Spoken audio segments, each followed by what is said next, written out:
Pradip Bhandari, who's the founder of a web portal called Jan Ki Baat, who is sympathetic to the right, to the BJP's point of view, is with us as well. But Pradip Bhandari, is there some truth in that? I mean, should the BJP stop pretending that then it's a party with a difference if it's willing to accommodate anyone and everyone? And Anshul Verma is at least honest.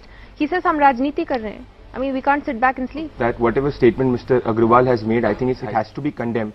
But he's been an MLA for 7 terms, so there is a certain amount of popular support that he enjoys in his constituency. That is why people are voting him term after term, right? That is now in every individual's time of life, he realizes his mistakes. He realizes that whatever he's doing might be wrong. And I think that moment of truth might be there when he sat with Piyush Goyal, bell dropped on top and he realized. Let's understand, right? He understood that whatever was happening when the Samajwadi Party and BSP was coming together was wrong. It was against ideology, and somewhat the BJP might be doing something which is good for the nation. His principle of joining was that. One second, he joined the BJP because he thinks the BJP is doing something good for the nation. You know how many political parties he's been in, right? That is what I'm saying, right? He's been a confused soul who's finally rested, hopped from one party to another. And now he's found enlightenment. But he was getting popular support because of his individual charisma. Where was that charisma when BJP spokesperson said he talks like a Pakistani spokesperson? That's what I'm saying, right? At every, as I said, philosophically, all of us know, right? We make mistakes in our life, and that is what he was making. So I think Narayan Rane is a matter of proof that should be investigated. I don't want to equate the two. Mr. Aggrawal, the comment that he's made, I think there has to be some action which has to be taken against him, whether suspension or something that the BJP will decide. But I do believe that if somebody is elected from 7 terms, right, he enjoys certain amount of popular support. Whom you attacked, sorry, not you, but the BJP repeatedly attacked all these years for various things. And those are the same mistakes that he realized, and that is where he asked for forgiveness. And Mahatma Gandhi said that forgiveness is something which the strong do. So that is what he's being forgiven, and he's in a party, right? So tell me what is wrong if an individual understands the mistakes that he's making. Let's understand Arvinder Singh Lovely, right? He went to BJP, he could not align with the ideology, he went back to Congress.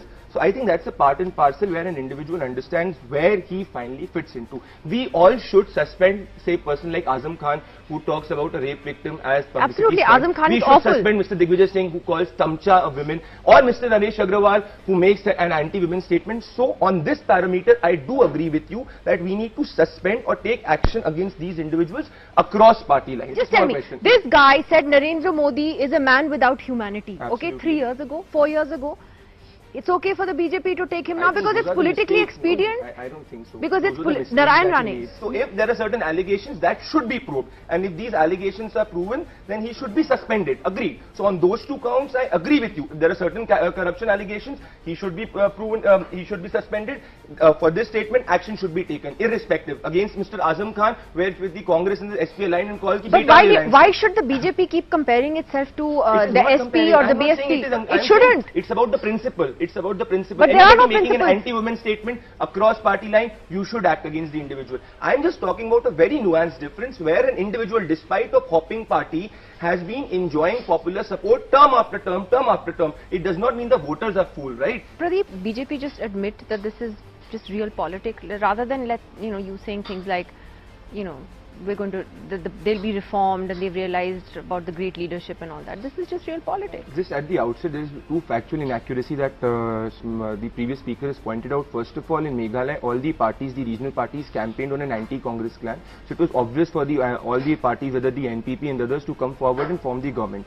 Next, Mr. Ghansham Tiwari used a word called imperialistic, anti-democratic. I don't understand if an MLA is free, democratically free to choose his party, to resign from a party. It's a democratic will as per the constitution, as per rule of law. So making these overarching claims that it is anti-democratic, surpassing the constitution, you have the courts, let the courts decide that. Now on the outside, see, I want 3 things to be done. Action taken against Naresh Aggarwal, action taken against Mulayam Singh who called a rapist ki bhai bacche hain galti kar dete hain, action taken against Digvijay Singh who called a leader Meenakshi Natarajan bhai chamiya hai hota hai. All these leaders, action should be taken. I asked him, can he admit on national television that we'll suspend Azam Khan immediately, we'll take action. Tell me, Akhilesh Yadav, did he make a single tweet? In 2 hours, Sushma Swaraj tweeted that it is absolutely condemnable. You mentioned that union ministers retweeted it. I think more action should be taken against this guy. But can Mr. Tiwari or Srimati Priyanka Chaturvedi admit that that inducting guys like him does hurt the BJP? There are two things, right? The popular support is a separate thing, but his statement on women is absolutely condemnable, and I think action should be taken against him. But I will not deny. Forget the Hafiz Saeed comparison, please, but even dons, even dons have popular support and get elected in this country. Please, so then you should question the process. Then you should question that elections are for. Then you should question the process. Then they have, come on, why are you? There's no ideology in politics. No, there is ideology. You call can't an individual. Okay, Nidhi, you call someone a Pakistani spokesperson. I think those are all. That is the mistakes, right? Those are the mistakes that in December 2017. Absolutely. In December 2017, the BJP was calling Naresh Aggarwal a Pakistani spokesperson. Because he made those statements. If he makes a single statement, by March he's okay. Let's understand. By March he had some the light that shone on him. उसको ये लग रहा था कि भाई मैं जहाँ पे हूँ वो तो बहुत ही ज्यादा गंदगी, वो गटर है, ऐसा जिन्होंने यूज किया. अब गटर से बाहर निकले कि मैं अपने आप को स्वच्छता करने को ऑप्शन तो रहे.